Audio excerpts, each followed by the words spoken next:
Kisah ini bermula sekitar tahun 2017 saat Nona Nadia baru saja menyelesaikan sekolahnya di tingkat SMA dan sedang berada dalam masa-masa menganggur di kampung halamannya yang damai di Jawa Tengah. Suatu hari, telepon berdering dan yang menelepon adalah bibinya, Bibi Evi, yang sudah lebih dulu merantau dan bekerja di Bekasi. Bibi Evi menawarkan Nona Nadia pekerjaan di catering tempatnya bekerja. "Nadia, mau nggak kamu kerja sama Bibi di sini?" Tentu saja, Nona Nadia menyambut tawaran itu dengan gembira. Berpikir itu adalah kesempatan bagus untuk mendapatkan penghasilan dan pengalaman, apalagi ia sudah bosan menganggur. Tak lama setelah persetujuan itu, Bibi Evi menelpon lagi. Kali ini mengabarkan bahwa ia sudah mengirimkan uang untuk biaya perjalanan Nona Nadia menuju Bekasi. Nona Nadia merasa sedikit terkejut karena Bibi Evi memintanya untuk datang secepat mungkin. Alasannya, perusahaan catering di sana sedang sangat membutuhkan tenaga kerja baru, dan daripada mengambil orang lain, lebih baik mengambil saudara sendiri. Setelah mendapatkan izin dari keluarga besar dan berpamitan, Nona Nadia pun berangkat menempuh perjalanan yang memakan waktu cukup lama. Sesampainya di Bekasi, ia langsung diantar ke tempat mes rumah tinggal karyawan. Nona Nadia terkejut melihat ukuran rumah itu, sangat besar sekali. Ia sempat mengira itu adalah pabrik produksi, padahal itu hanyalah mes tempat tinggal. Setibanya di sana, ia disambut oleh Bibi Evi dan diperkenalkan dengan seorang rekan kerja lain, Rani, yang ternyata berasal dari desa yang sama dengannya, hanya berbeda blok. Rani sudah bekerja di sana hampir 2 tahun dan bercerita bahwa ia betah karena bosnya sangat baik. Saat mereka sedang asik berbincang dan makan malam yang disiapkan Bibi Evi, sebuah mobil masuk dan Tuan Hendy, bapak bos, bersama Nyonya Siska, ibu bos tiba. Mereka menyambut Nona Nadia dengan hangat. Nyonya Siska berpesan, "Kamu kerja di sini langgeng-langgeng, kerja yang bener, sama kayak Rani nih. Dia sampai hampir mau 2 tahun dia kerja di sini. Lancar, betah. Syukur-syukur kamu juga kerja di sini bener." Nona Nadia sangat terkesan dengan keramahan mereka, terutama Tuan Hendy yang berwajah sejuk dan baik hati. Ia merasa yakin, "Wah, saya bakalan betah kayaknya," pikirnya. Karena belum apa-apa ia sudah disambut sebaik itu. Perasaan aman dan bahagia menyelimuti Nona Nadia di malam pertamanya, tanpa sedikit pun firasat buruk akan rahasia gelap di balik catering besar ini. Rasa senang itu membuatnya merasa bahwa keputusannya untuk merantau adalah keputusan yang tepat dan penuh harapan, jauh dari kampung halaman yang tenang. Keesokan paginya, Nona Nadia dibangunkan oleh Bibi Evi. Setelah bersiap, mereka menunggu mobil jemputan untuk menuju pabrik catering. Jarak dari mes ke pabrik cukup jauh. Sesampainya di lokasi produksi, Nona Nadia kembali terkejut. Rumah produksi itu jauh lebih besar dari mes yang ia tempati, bahkan terlihat seperti gabungan 3 rumah menjadi satu. Ia melihat karyawannya sangat banyak. Hampir di setiap sudut ada orang yang bekerja. Ada 5 mobil box dan 5 supir. Di dalam, ada yang bertugas menggiling bumbu, memasak nasi, memotong sayuran, dan menggoreng. Nyonya Siska menyambutnya dan memperkenalkan Nona Nadia sebagai karyawan baru kepada yang lain. Nona Nadia ditempatkan di bagian paling mudah, yaitu membersihkan cabai, tempe, dan tahu. Nyonya Siska berpesan, "Kamu di bagian ini dulu ya, sementara sambil berjalannya waktu." Sementara itu, Bibi Evi sudah di bagian resep-resep inti, dan Rani sudah mulai di bagian menggoreng. Nona Nadia mengamati betapa sibuknya catering itu. Ia melihat daftar pesanan harian, mencapai 1000 box untuk sekali penyajian. Dalam sehari, perusahaan itu melayani 3 kali waktu makan, sehingga totalnya bisa mencapai 3000 box per hari melayani banyak sekali pabrik. Nona Nadia merasa sangat takjub dengan besarnya usaha ini, berpikir bahwa catering ini memang pantas laris manis. Ia merasa betah karena karyawan lain baik-baik dan membantunya. Setelah pulang malam, mereka bertiga selalu menyempatkan diri untuk makan bersama dan mengobrol. Rutinitas ini berjalan hampir 3 bulan. Nona Nadia sangat menikmati pekerjaannya, merasa nyaman dan aman, tidak ada hal-hal yang mencurigakan sama sekali. Ia merasa diterima oleh orang-orang di sana. Gajinya pun cukup besar, karena semua kebutuhan seperti tempat tinggal, sabun, dan makan sudah ditanggung, sehingga gajinya utuh dan bisa ditabung. Kehidupannya terasa lancar dan stabil di kota perantauan, jauh dari keruwetan apapun. Ia merasa telah menemukan tempat kerja yang ideal, didukung oleh bos yang ramah, dan rekan kerja yang baik. 3 bulan itu adalah masa-masa penuh ketenangan, sebelum tirai rahasia gelap mulai terbuka perlahan. Setelah hampir 3 bulan bekerja, rutinitas Nona Nadia mulai terganggu oleh rasa penasaran. Ia bertanya kepada Bibi Evi tentang rumah Tuan Hendy. Yang dijawab Bibi Evi bahwa letaknya tidak jauh dari pabrik. Rasa penasaran Nona Nadia itu memicu sebuah perubahan. Suatu sore, Rani dipanggil khusus oleh Tuan Hendy dan Nyonya Siska. "Rani, kamu hari ini ke rumah ya, bantu-bantu kita di rumah. Soalnya habis ada tamu," kata bapak bos. Rani pun menyanggupi. Nona Nadia yang kepo hanya bisa berpesan, "Ya sudah Rani, hati-hati ya." Malam itu Rani tidak kembali ke mes. Ia menginap di rumah bos. Di tengah malam, sekitar pukul 2 pagi, Nona Nadia terbangun karena ingin buang air kecil. Ia mendengar suara aneh. Keran air di luar berbunyi sangat keras. Ia keluar dan melihat keran itu menyala. "Ah, mungkin Bibi Evi," pikirnya.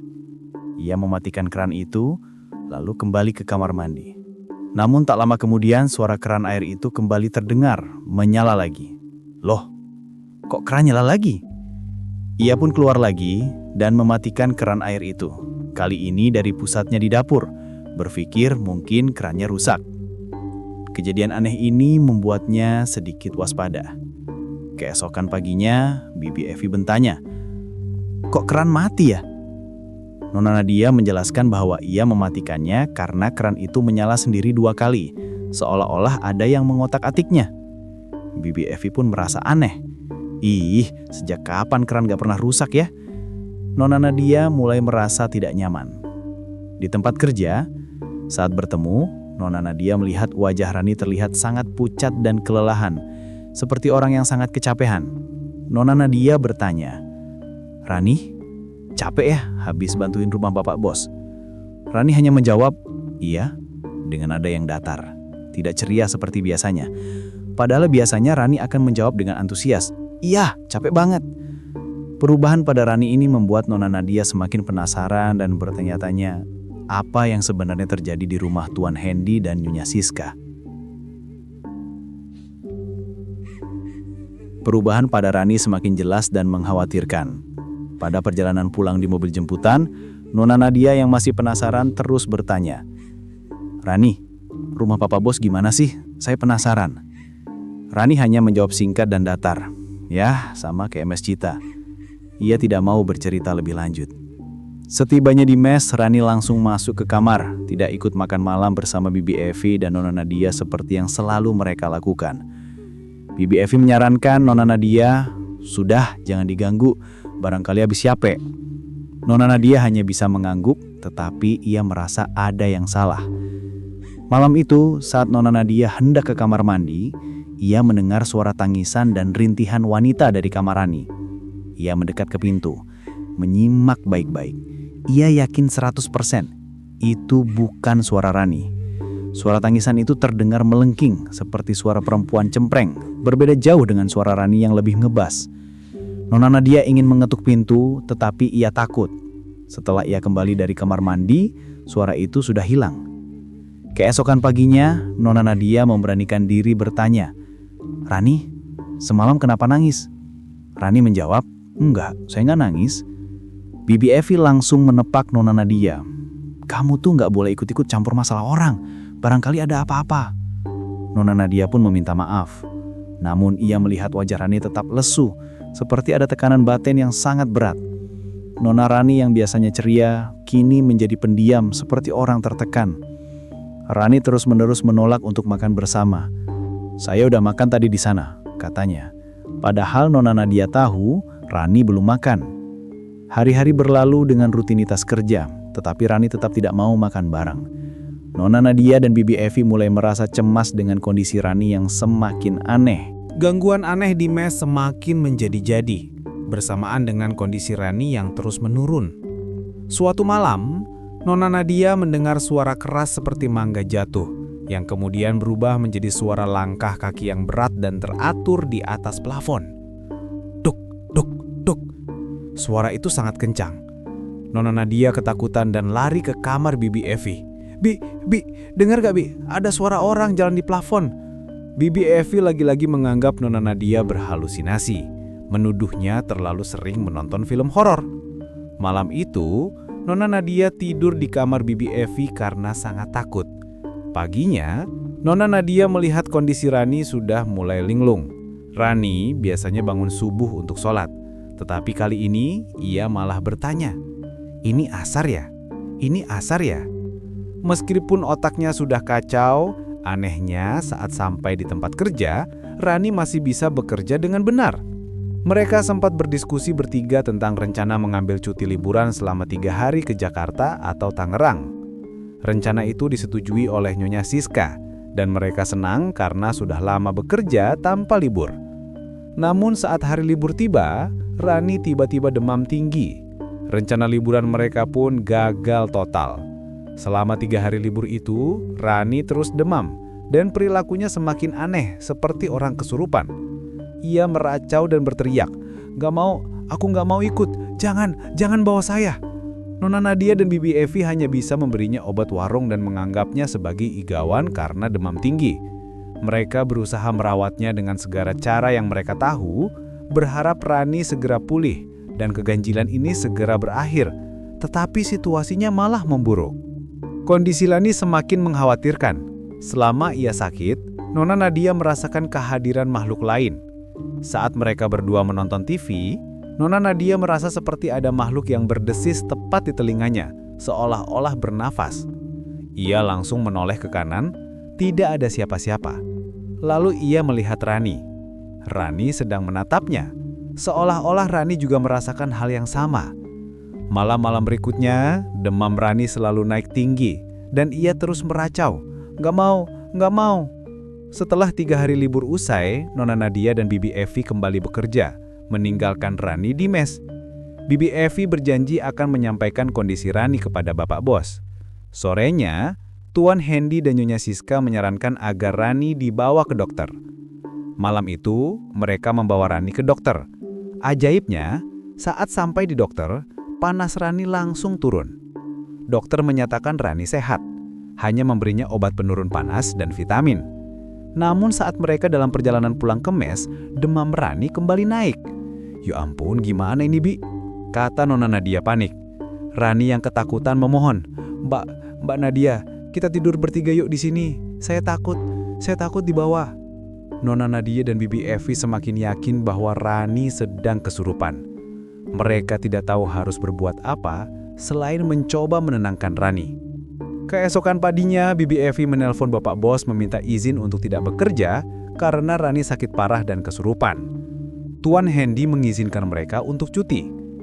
Bibi Evi kemudian berinisiatif memanggil Pak RT setempat, yang lalu memanggil Ustadz. Setelah Ustadz datang, ia memeriksa Rani dan berkata, "Anak ini harus dibawa pulang, jangan di sini, panggil orang tuanya." Nona Nadia dan Bibi Evi pun kebingungan, karena mereka harus mendapatkan izin lagi dari Bapak Bos untuk memulangkan Rani. Bibi Evi kembali menelpon Tuan Hendy. Tuan Hendy bertanya, kesurupan apa? Dan Bibi Evi menjelaskan bahwa Rani panas naik turun dan meracau nggak mau pergi. Tuan Hendy kemudian berkata, "Kata ustadznya apa? Ya sudah, suruh pulang saja, suruh dijemput sama keluarganya. Tapi saya minta maaf ya, saya sibuk, nggak bisa dampingi kalau orang tuanya datang." Setelah mendapat izin, Bibi Evi menghubungi keluarga Rani. Mereka tidak menceritakan soal kesurupan, melainkan hanya mengatakan bahwa Rani sakit dan badannya sudah sangat lemah sehingga harus dijemput. Keluarga Rani sempat bertanya, "Kenapa nggak bisa pulang sendiri?" Dan Bibi Evi menjawab, "Nggak bisa, badannya sudah lemah. Kami takut kalau pulang sendiri ada apa-apa di jalan." Keluarga Rani pun setuju untuk menjemput keesokan paginya. Keesokan paginya, keluarga Rani datang. Mereka terkejut melihat kondisi Rani yang sangat berantakan. Wajahnya lesu dan terlihat seperti orang yang tertekan dan ketakutan. Melihat keluarganya, Rani semakin panik. Ayo pak, kita pulang. Bawa aku pulang. Aku nggak mau di sini," teriak Rani. Ayahnya pun bertanya kepada Bibi Evi, "Ini kenapa anak saya kenapa begini?" Bibi Evi hanya bisa menjelaskan bahwa Rani tiba-tiba sakit panas, kecapekan, dan kemudian menjadi seperti itu. Sebelum dibawa pulang, Rani sempat meracau dan berbicara aneh kepada Nona Nadia. "Kamar saya kumuh ya. Saya minta kamar saya dicat warna putih. Bisa nggak ya? Kalau bisa, kasurnya juga warna putih, biar kelihatan kayak kamar pengantin. Kan serba putih tuh, bagus. Nona Nadia dan Bibi Evi hanya menganggapnya sebagai igawan karena demam tinggi. Setelah waktu zuhur, keluarga Rani membawa Rani pulang. Setelah Rani dibawa pulang, gangguan di mes semakin parah. Nona Nadia teringat dengan ucapan Rani tentang kamar pengantin dan berpikir, iya juga ya, kamar Rani kalau dicat putih bagus juga. Namun malamnya, Nona Nadia mendengar suara plafon lagi. Duk, duk, duk, makin kencang. Ia lari ke kamar Bibi Evi. Bibi Evi lagi-lagi marah dan menuduhnya tahayul dan suka menonton horor. Malam itu Nona Nadia benar-benar tidak bisa tidur. Pikirannya dipenuhi horor. Ia bahkan merasa bantal guling yang ia peluk bernafas dan ia melemparnya ketakutan, mengira itu pocong. Bibi Evi hanya bisa menenangkannya dengan suruhan, baca doa, baca doa. Pagi harinya ia kembali bekerja seperti biasa. Malamnya, saat Bibi Evi sedang memanaskan makanan di dapur, Nona Nadia melihat bayangan hitam melintas dengan cepat. Bibi di mana? Bibi Evi menjawab, ia ada di dapur. Nona Nadia pun lari mendekati Bibi Evi. Bi, tadi ada yang lewat kan? Bibi Evi tidak percaya dan menyuruh Nona Nadia membantu di dapur. Keesokan harinya, Tuan Hendy dan Nyonya Siska menyuruh Nona Nadia untuk menginap di rumah mereka. Nona Nadia merasa senang karena rasa ingin tahunya akhirnya akan terbayar. Ia naik mobil Alphard mewah. Sesampainya di sana, rumahnya benar-benar besar seperti istana, penuh dengan lampu dan perabotan mewah. Ia membantu membereskan sisa-sisa makanan prasmanan dan perabotan setelah acara. Nyonya Siska berkata, nanti kamar kamu di belakang ya, depannya kamar bapak. Nona Nadia pun berpikir aneh. Deh, ini suami istri kok misah tidurnya? Ia menyangka itu karena kesibukan mereka. Ia bersih-bersih hingga larut malam. Sekitar pukul 3 pagi, Nona Nadia terbangun karena haus. Ia keluar dari kamarnya. Kamar bapak bos alias Tuan Hendy berada di depannya. Tiba-tiba, ia mendengar suara tawa dari kamar Tuan Hendy. Suara tawanya terdengar aneh, seperti suara monster. Nona Nadia penasaran karena pintunya sedikit terbuka. Ia mengintip perlahan.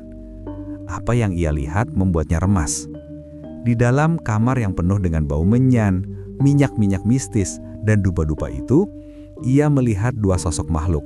Yang pertama adalah makhluk tinggi besar hitam, dan yang kedua adalah sosok tanpa muka, rata, yang kemudian menoleh ke arah pintu tempat Nona Nadia mengintip. Nona Nadia langsung lari kembali ke kamarnya, merinding ketakutan. Ya Allah, semoga saya salah lihat, katanya dalam hati. Ia mulai berpikir, tuh laris tuh gara-gara ini apa ya? Sukses tuh gara-gara ini apa ya? Tak lama kemudian ia mendengar Tuan Hendy masuk dan menutup pintu kamar. Setelah kembali ke mes, Nona Nadia tidak berani bercerita kepada siapapun, takut ia salah bicara atau salah lihat. Ia menjadi tertutup dan curiga kepada bapak bos. Malamnya, ia dihantui.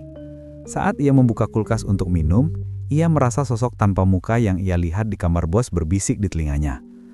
Kamu mau apa? Nona Nadia lari ketakutan ke kamar Bibi Evi menangis. Ia hanya berkata bahwa ia mimpi buruk. Setiap malam makhluk tinggi besar hitam yang ia lihat di rumah bos seolah-olah melewatinya. Nona Nadia selalu tidur di kamar Bibi Evi sejak saat itu. Bibi Evi sendiri selalu menyuruh Nona Nadia untuk membaca doa. Seolah-olah Bibi Evi tahu ada sesuatu yang tidak beres, tetapi ia tidak mau terbuka. Seminggu lebih setelah Rani pulang, Nona Nadia bermimpi aneh. Ia bermimpi Rani menikah sambil menangis mengenakan pakaian pengantin. Ia sempat bercerita kepada Bibi Evi. Bi, semalam aku mimpi Rani nikah. Bibi Evi hanya menyahut, ya, barangkali dia nikah di sana, sudah sehat. Namun tak lama setelah mimpi itu, pada pagi hari orang tua Rani menelpon Bibi Evi. Bibi Evi langsung lemas dan berkata, Astaghfirullahalazim, innalillahi wa inna ilaihi rajiun. Rani meninggal dunia. Bibi Evi dan Nona Nadia sedih. Namun saat mereka memberitahukan kabar duka itu kepada Tuan Hendy dan Nyonya Siska di pabrik, mereka melihat reaksi yang aneh. Tuan Hendy dan Nyonya Siska hanya berkata, oh ya, sudah, dengan senyum tipis, lalu saling tatap, senyum yang disadari Nona Nadia sebagai senyum kemenangan. Malamnya, Nona Nadia kembali dihantui. Ia bermimpi dibawa ke sebuah lapangan dan makhluk tinggi besar hitam itu berkata, hayo, ikut saya." Setelah seminggu berlalu, Tuan Hendy dan Nyonya Siska mengizinkan Nona Nadia dan Bibi Evi untuk melayat. Mereka pun berangkat. Sesampainya di rumah duka, Ayah Rani menceritakan kebenaran yang mengerikan. Ayah Rani berkata, "Ani itu nggak sakit, dia itu dibawa ke alam lain. Keluarga sudah mengobati Rani ke kiai dan orang pintar. Dan semua sepakat, Rani ditumbalkan untuk pesugihan catering Tuan Hendy dan Nyonya Siska. Rani telah dinikahkan oleh makhluk tinggi besar itu sebagai tumbal, dan yang dicari adalah gadis perawan dari desa lain." Nona Nadia terkejut. Ia langsung teringat pada makhluk tinggi besar hitam yang ia lihat di kamar bos. Bibi Evi pun baru mengaku, "Punten, sebelum kejadian Rani ini, saya pun pernah merasakan ini, tapi saya tidak tahu kalau bakalan terjadi seperti ini lagi." Bibi Evi mengatakan 2 tahun yang lalu, ada karyawan lain yang mengalami hal yang sama dan meninggal. Ayah Rani kemudian memperingatkan Nona Nadia dan Bibi Evi. Mereka itu mencari lagi. Mereka sedang mencari tumbal lagi selanjutnya setelah Rani. Nona Nadia langsung berpikir, "Hah? Jangan-jangan bener nih saya yang bakal jadi tumbalnya. Karena ia perawan dari desa lain dan sudah hampir 1 tahun bekerja di sana, sesuai dengan siklus 2 tahunan tumbal itu." Nona Nadia dan Bibi Evi pun sepakat. Mereka harus segera keluar. Mereka menghadap Tuan Hendy dan Nyonya Siska, memberikan alasan bahwa anak Bibi Evi yang kecil terus menangis dan memintanya pulang. Tuan Hendy dan Nyonya Siska berusaha membujuk. "Kamu kan enak di sini, gaji besar, ditanggung semuanya." Tetapi mereka tetap berkisras untuk resign. Akhirnya mereka diizinkan pulang setelah 2 hari. Setelah resign, Nona Nadia dan Bibi Evi langsung memutus semua kontak dengan mantan bos mereka. Tidak mau tahu lagi kabar tentang catering itu. Mereka pergi ke orang pintar untuk dikasih tameng alias penjaga karena takut makhluk gaib itu akan mengikuti. Mereka yakin bahwa catering itu sukses berkat pesugihan pengantin setan dengan menumbalkan gadis perawan dari luar kota setiap 2 tahun sekali.